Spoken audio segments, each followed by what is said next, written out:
좋지 않습니다. 화학자들의 연구에 따르면요, 커피를 잔에 내린 다음에 18분 안에 마시는 게 좋답니다. 그렇긴 하지만 커피 마시는데 누가 그런 신경을 쓰겠습니까? 자연스럽게 즐기는 것이죠.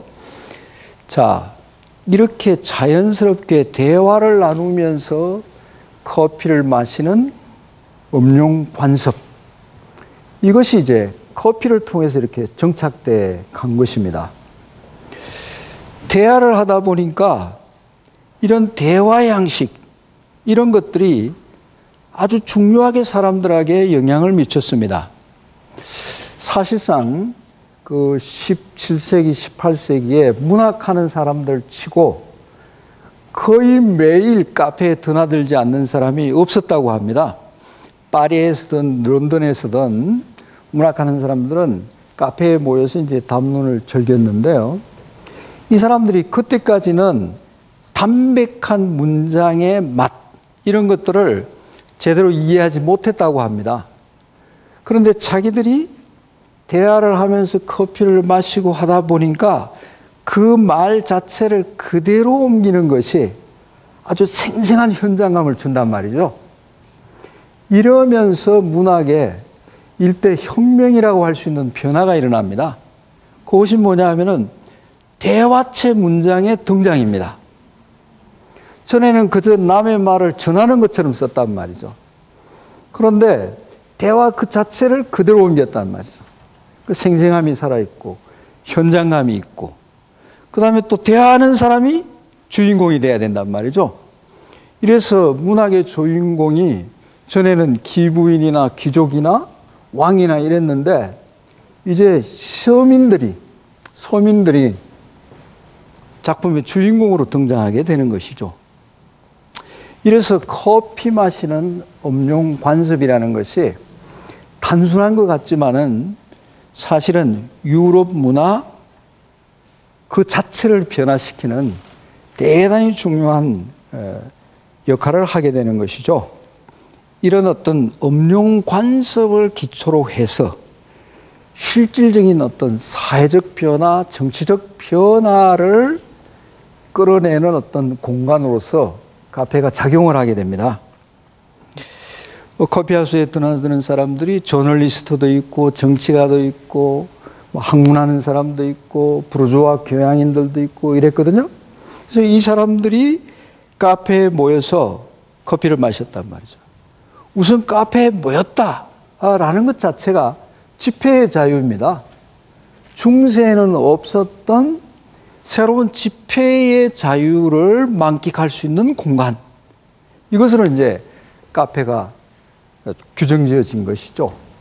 자, 이렇게 해서 이제 그 자체만으로도 민주주의 발전에 이바지하게 되는 것이죠. 그런데다가 카페가 만들어지던 시기에 그 민주주의 의식이 대단히 이렇게 활발하게 일어나기 시작했습니다. 1650년대에 그 카페가 만들어진 그 잉글랜드에서 왕당파와 의회파가 다투고 있었거든요. 그러니까 카페에 사람들이 모여서 왕권에 반대하는 여론을 형성한 것입니다. 이렇게 해서 이제 시민 민주주의 이런 것들이 발전할 수 있는 그 토대를 카페가 제공했죠. 사람들은 카페에 가면은 새로운 소식을 접할 수 있고 또 자기하고 뜻이 같은 정치적 동지를 만날 수도 있었습니다. 이렇게 해서 이제 카페가 정치적 역할을 이제 담당하게 됐습니다.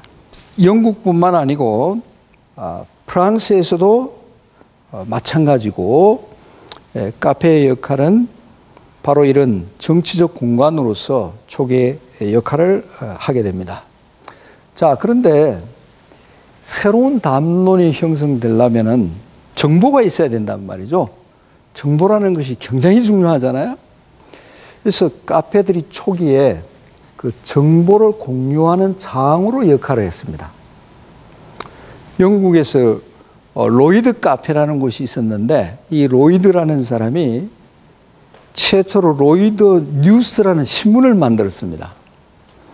근데 그게 기껏 해봐야 그 보험에 가입하고자 하는 그 선박 주인들의 이름이었습니다. 그런데 이것이 이제 선박에 짐을 맡길 하주들에게는 대단히 중요한 정보거든요. 그래서 그런 정보를 로이드 뉴스다 이래가지고 이제 신문을 만들었던 것이죠. 언론의 발전이라는 것은 초기에는 이렇게 아주 낮은 단계부터 시작을 했던 것입니다. 그 다음에 커피하우스 보턴이라는 곳에서 좋은 습관을 위한 관찰자, 이런 그 부제를 단 스펙테이터라는 잡지를 실제로 만들었습니다. 그리고 이 보턴 커피하우스에서 또 가디언이라는 잡지도 창간이 됐습니다. 그러니까 언론의 발전, 말하자면 정보의 공유, 확산 이런 거 이전에 그 신문 자체가 카페에 기원을 두고 있는 것이죠. 사실 이런 이유 때문인지 모르지만은 19세기, 20세기에도요, 유럽의 카페들에는 신문을 대단히 많이 비치를 했습니다. 그래서 거기에 오는 사람들이 늘 새로운 소식을 접할 수 있도록 배려를 했습니다. 제가 몇 년 전에 비인의 슈페를이라는 카페에 갔는데 거기에는 미국에서 나오는 신문, 영국에서 나오는 신문, 유럽에서 나오는 신문들이 한 20여 종이 그날치가 전시가 되어 있었습니다. 유럽의 카페 전통을 말해주는 것이고 그 자체가 카페 하나의 인테리어가 된 것이죠. 카페는 그 정보를 만들어내기도 했고 또 공유하게 했고 확산시키는 이런 역할을 했습니다. 이런 어떤 기본적인 역할을 토대로 해서 이제 정치적인 역할을 하게 됩니다. 18세기 프랑스 카페들을 살펴보겠습니다. 계몽주의가 한창 이렇게 꽃을 피우기 시작하는 시기에 여러분 장자크 루소라고 아시죠? 예, 장자크 루소는 레장스라는 카페에 빠짐없이 드나들었습니다. 그 다음에 카페 프로코프라는 곳이 있는데 이 카페에는 흑인 친구들의 모임이라는 그 모임이 정기 모임을 하고 있었습니다. 이 집단은 노예제를 폐지하려고 이제 모인 집단이죠. 그 다음에 이제 카페 드 포아라는 곳이 있는데 어떤 역사가는 프랑스 혁명은 카페 드 포아에서 시작되었다 이렇게 썼습니다. 이 말이 실제로 과장만은 아닙니다. 왜냐하면 카페 드 포아에 프랑스 혁명을 지향하는 부르주아들과 그들을 지지하는 사람들이 모였거든요. 그리고 프랑스 혁명이 일어난 후에도 그 카페 드 포아에는 그 자쿠베잉파들이 아주 자주 모였습니다. 그 다음에 이제 다른 프랑스의 카페들도 사실 정치적 모임이 굉장히 많고 혁명이 부르주아 혁명으로 끝나자 계속해서 혁명을 해야 된다. 이런 어떤 주장을 폈던 것도 바로 카페였습니다. 이렇게 이제 카페들이 아주 중요한 역할을 하게 되면서 볼프강 시벨부시라는 사람은 카페를 부르주아지의 생산력이다 이렇게 불렸습니다. 이 말은 이제 읽고 쓰는 능력 이런 것은 이제 집중력을 필요로 하잖아요. 이런 어떤 것에 카페인이 작용을 했다 이런 측면이 하나 작용한 것 같고 또 하나는 지금 말씀드린 대로 카페들이 부르주아 민주주의를 달성하는데 대단히 중요한 역할을 했다. 이런 점에서 이제 부르주아의 생산력이다. 이런 말이 좀 타당성을 갖고 있다고 생각을 합니다. 19세기 중기, 그 다음에 20세기로 넘어가면은